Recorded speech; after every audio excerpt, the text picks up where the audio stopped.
Hey everybody, I'm Trubiak and welcome back to CC's Vinyl Closet. This is your first time here?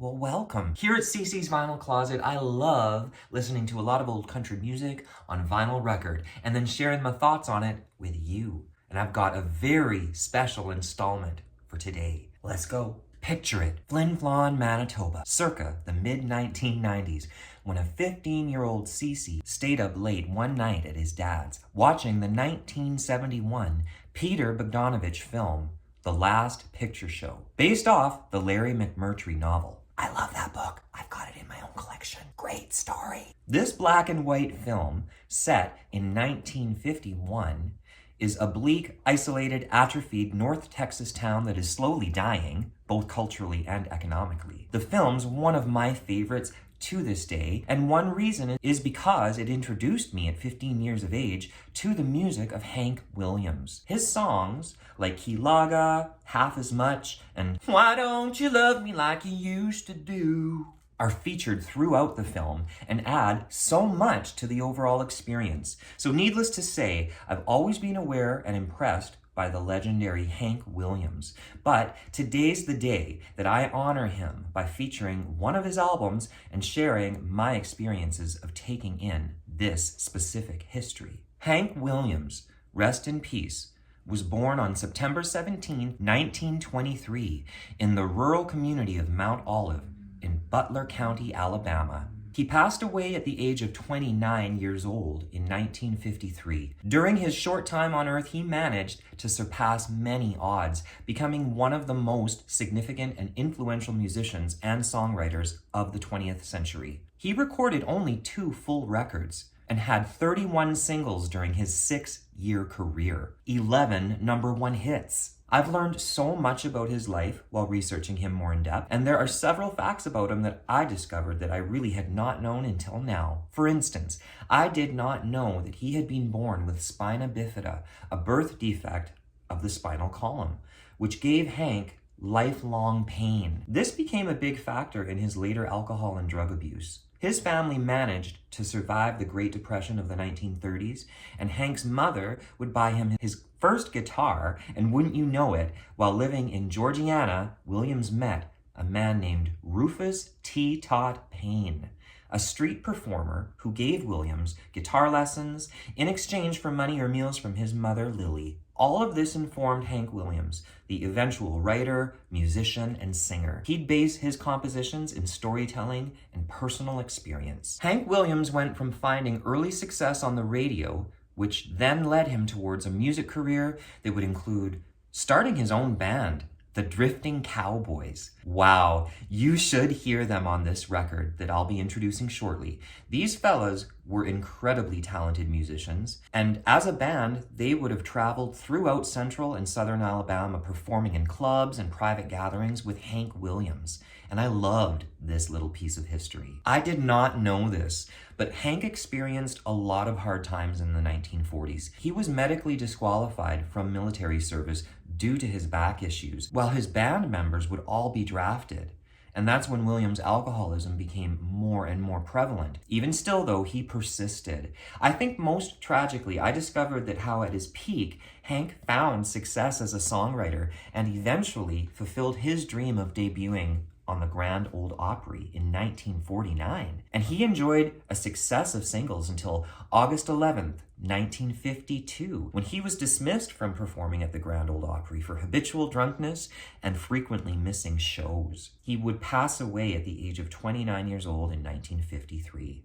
During his 6 years in the music business, Hank only released 2 full albums. I have the follow-up album to his 1951 debut, Hank Williams Sings, an album called Moanin the Blues, released on MGM Records September 8th, 1952, produced by Fred Rose. Clearly, Hank Williams has left a legacy. He's been called the king of country music and popular culture, and today I'm going to simply comment on as many of the 12 songs on both sides of these records as I can, because I've got to spread the comfort of his music. The first track that opens this album is called Low Down Blues, which completely sets the tone for the Hank Williams album. Lord, I went to the doctor. He took one look. He said, the trouble with you ain't in my book. I'll tell you what it is, but it ain't good news. You got an awful case of them low down blues. The second song on this record really caught my ear. It's called Someday You'll Call My Name. Now, this song was composed and written by Gene Branch and Eddie Hill. Although it was a hit for singer Jimmy Wakely, it's said to be mostly associated with Hank Williams, who sang these lyrics with vengeance and unrequited longing. And I'm not gonna lie, it's a really catchy song. Someday you'll call my name and I won't answer. Someday you'll reach for me, I won't be there. For you've grown tired of all the love I gave you. But someday you'll wish that I still care. All these years, how I've loved you.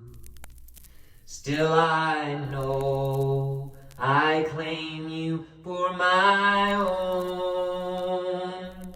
Someday you'll call my name and I won't answer.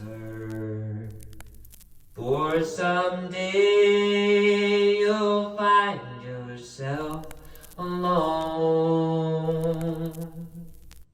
Alone and Forsaken is another standout song. Apparently, this song was taken from one of his performances on the Shreveport radio station, KWKH, between August 1948 and May 1949. MGM released it in 1955, and the song features only Williams on vocals and acoustic guitar, and it explores themes of loneliness and desolation, which he'd also previously written about in other songs like I'm So Lonesome I Could Cry. This is a really neat song, but it reflects on meeting his love when the pastures were green and the meadows were gold.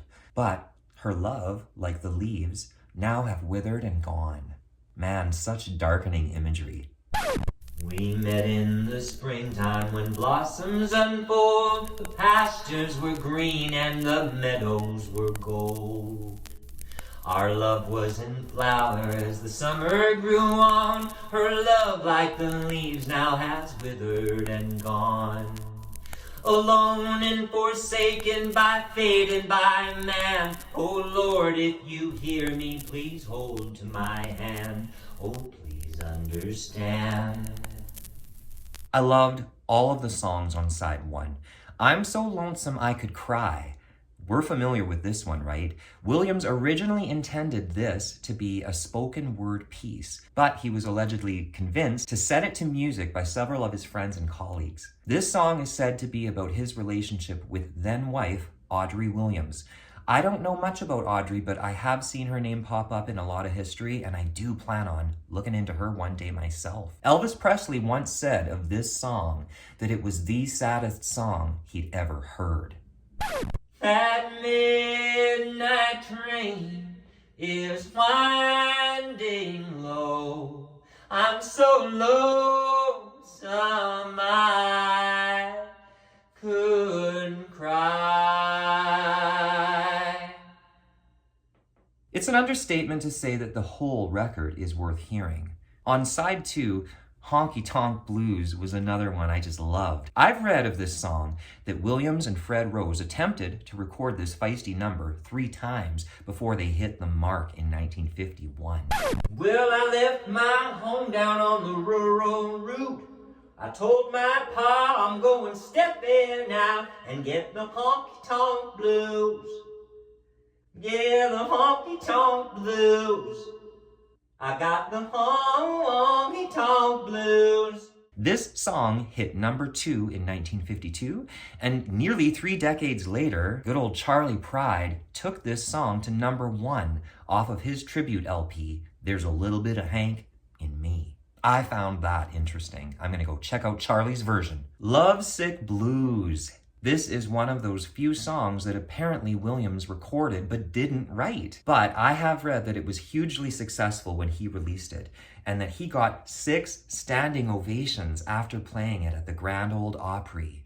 It's definitely a signature song of Hank Williams. I've got a feeling calling blues, oh Lord, since my baby said goodbye.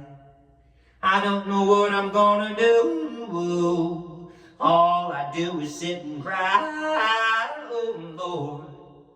Brand new to me was the song I'm a Long Gone Daddy. This song became Williams' second top 10 hit, and I have also read that it laid the blueprint for what would become the typical Williams A-side, an up-tempo honky-tonk song in the Ernest Tubb tradition with a bluesy edge.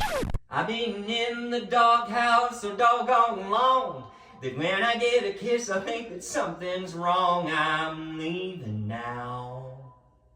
I'm leaving now. I'm a long gone daddy, I don't need you anyhow.